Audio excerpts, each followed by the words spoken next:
Good morning student, मैं Vipin Kumar Dubey section science senior secondary school Jakhania Ghazipur से कक्षा 8 का जो है यह हिंदी फर्स्ट है। आज हम लोग जो है हिंदी फर्स्ट में 5वां चैप्टर पढ़ेंगे जिसका नाम है माता की ममता। एक माँ की जो ममता है उस ममता के बारे में जो है बताया गया है। यह जो है एक जातक कथा है, यह जो है एक कहानी है। इसमें जो है माँ की ममता एक पौराणिक भाव प्रधान कहानी है। माँ की जो ममता है यह जो है भाव, यह जो है एक पौराणिक कथा है। इस कहानी का जो मूल उद्देश्य है, जो मूल लक्ष्य है, क्या है मूल लक्ष्य इस कहानी का? इस कहानी का मूल लक्ष्य यह है कि माँ की महानता तथा उसके प्रभुत्व को चित्रित करना है। माँ सदैव अपने बच्चे की भलाई की कामना करती है। उसके हृदय में अपने बच्चे से बड़ी गलती के लिए भी क्षमा का स्थान रहता है। मनुष्य कितना भी बड़ा क्यों न हो जाए, माँ के आगे नतमस्तक रहने में ही उसका बड़प्पन है, क्योंकि माँ ऐसा उसके अपने बच्चे के साथ करती है। देखिए, यज्ञ शर्मा संतोषी ब्राह्मण थे। कथा की कहानी की जो शुरुआत होती है, कह रहा कि यज्ञ शर्मा नाम के जो है एक संतोषी ब्राह्मण थे, जो जितने में थे उतने में ही वह संपन्न थे। उनकी पत्नी का नाम रोहिणी था और उनकी जो धर्मपत्नी थी उनका नाम रोहिणी था। उनका एक पुत्र हुआ, उनका जो है एक पुत्र भी हुआ। पिता ने उसका नाम देव शर्मा रखा और पिता ने जो है अपने पुत्र का नाम जो है देव शर्मा रखा। उपनयन संस्कार जो यज्ञोपवीत होता है, यह जो है हमारे हिंदू धर्म में जो है एक संस्कार है जो यज्ञोपवीत कहा जाता है। यह संस्कार होने के बाद पिता ने अभी उसे एक ही वेद पढ़ाया था। उपनयन संस्कार के बाद पिता ने उसे केवल एक ही वेद का जो है ज्ञान कराया था कि उनकी मृत्यु हो गई और उनके पिता की जो है देव शर्मा के पिता की जो है मृत्यु हो गई।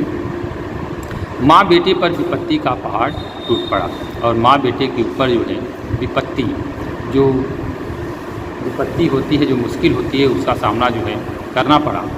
दोनों बेचारे दरिद्र तो थे ही, अब अनाथ भी हो गए। दोनों बेचारे गरीब तो थे ही, लेकिन अब वे जो है अनाथ भी हो गए, अर्थात उनकी देखभाल करने वाला जो है कोई नहीं हो गया। पिता का संस्कार करने के बाद किसी की बातों में आकर देव शर्मा घर से भाग गया।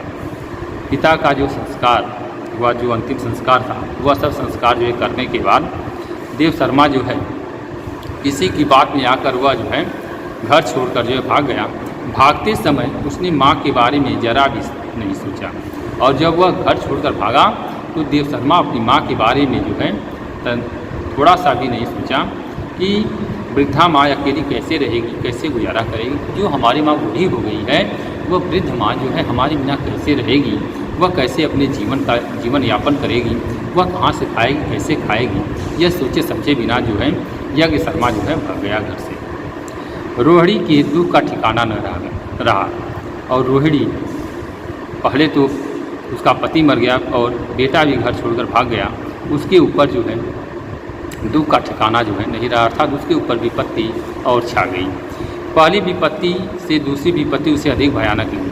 पहली विपत्ति को तो वह किसी तरह झेल लेती, लेकिन बेटा जब घर छोड़कर भाग गया तो वह विपत्ति उसको जो है और भी भयानक लगी। समय के साथ साथ वह पति का दुख तो भूलती गई, पर पुत्र के घर लौट आने की आशा में उसे दुखी बनाए रखा। समय व्यतीत होता गया, लेकिन वह अपने पति की मृत्यु को जो है भूल चुकी, लेकिन पुत्र के घर लौट आने की आशा उसे दुखी बनाए जो है हमेशा रखा रहता था। वह नित्य उसकी प्रतीक्षा करती थी। वह अपने बेटे के आने की जो है हमेशा इंतजार करती रहती थी।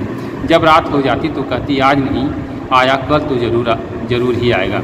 जब रात हो जाती थी, माँ जो थक हार कर यही कहती थी कि आज तो नहीं आया, लेकिन वह कल जो है ज़रूर आएगा।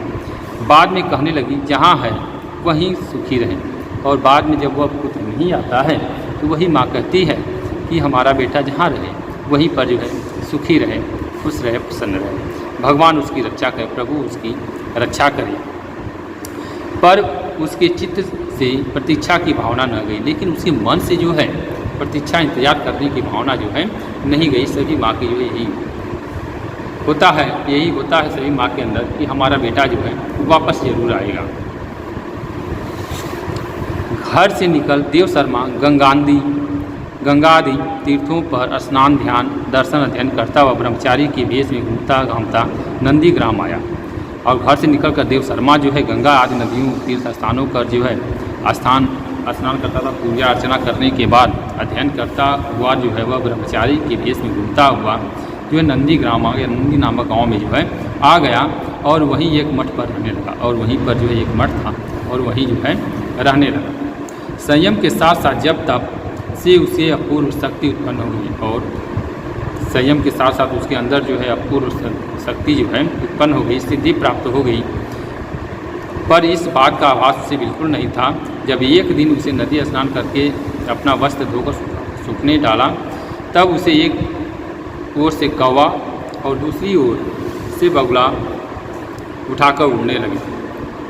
जब वह जो है एक बार जो नदी स्नान करके जो है अपने वस्त्र को जो है सूखने के लिए डाल दिया तो उसकी एक छोर को जो है कौवा पकड़ लिया और दूसरे छोर को जो है बगुला पकड़कर उसको जो है उड़ने लगे। देव शर्मा ने उन्हें डराया और देव शर्मा ने उनको अपनी तरफ से जो है डराया।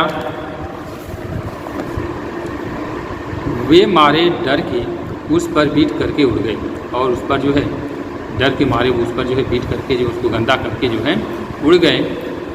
यह देख देव शर्मा ने कोप भरी दृष्टि से उसकी ओर देखा और ऐसा करते हुए देखकर जो है अपने क्रोधाग्नि भरी दृष्टि से जो है देव शर्मा ने उन पक्षियों की तरफ देखा। उसकी कोपाग्नि में भस्म हो दोनों तत्काल वहीं गिर पड़े और उसकी कोपाग्नि से वह दोनों पक्षी जो है भस्म हो गए और तुरंत वहीं पर जो है गिर पड़े। उन्हें गिरता देख देव शर्मा को हैरानी हुई, साथ ही अभिमान भी कि मेरे समान संसार में और कोई शक्तिशाली तपस्वी नहीं है। उन्हें गिरता हुआ देखकर उसको हैरानी तो हुई, व्याकुलता तो हुई, लेकिन साथ साथ उसको यह भी घमंड हुआ कि मेरे जैसा इस संसार में जो है कोई भी शक्तिशाली तपस्वी जो है नहीं। Thank you. ठीक है बच्चों, आज के लिए इतना ही, बाकी हमारे नेक्स्ट वीडियो में।